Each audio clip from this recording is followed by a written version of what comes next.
નવી શિક્ષણ નીતિ મુજબ બોર્ડની પરીક્ષામાં બદલાવ કરવામાં આવ્યો છે। 3 વિષયમાં નાપાસ વિદ્યાર્થી ફરી પરીક્ષા આપી શકશે। અત્યાર સુધી માત્ર 2 વિષયમાં પરીક્ષા આપી શકતા હતા। હેતુલક્ષી પ્રશ્નોનું પ્રમાણ વધારવામાં આવ્યું છે। તમામ પ્રશ્નોમાં જનરલ વિકલ્પ આપવામાં આવશે। વધુ વિગત સાથે જોડાઈ ચૂક્યા છે સંવાદદાતા હિરેન। જી હિરેન, જે રીતે સમાચાર મળી રહ્યા છે કે નવી શિક્ષણ નીતિ મુજબ બોર્ડની પરીક્ષામાં બદલાવ કરવામાં આવ્યો છે, શું છે વધુ જાણકારી? તો ધોરણ 10 અને 12ની બોર્ડની પરીક્ષામાં ફેરફાર નવી શિક્ષણ નીતિ મુજબ કરવામાં આવ્યું છે, જેમાં જે હેતુલક્ષી પ્રશ્નો છે એમાં વધારો કરવામાં આવ્યો છે। સાથે તમામ પ્રશ્નોમાં જનરલ વિકલ્પ આપવામાં આવશે। એના સિવાય મહત્વની જે બદલાવ છે એ અત્યાર સુધી માત્ર 2 વિષયમાં નાપાસ હોય એવા વિદ્યાર્થીઓ જ જુલાઈ મહિનામાં પૂરક પરીક્ષા આપી શકતા હતા।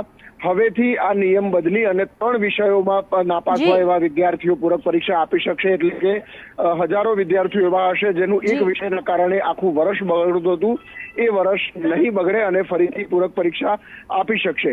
સાથે ધોરણ 12 વિજ્ઞાન પ્રવાહ માટે પણ એક વિષયની જગ્યાએ 2 વિષયની પૂરક પરીક્ષા, 12 સામાન્ય પ્રવાહ માટે એક વિષયની જગ્યાએ 2 વિષયની પૂરક પરીક્ષા લેવામાં આવશે।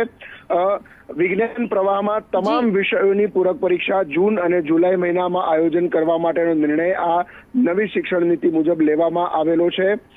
10મા ધોરણમાં આ 3 વિષયો અને 12મા ધોરણની અંદર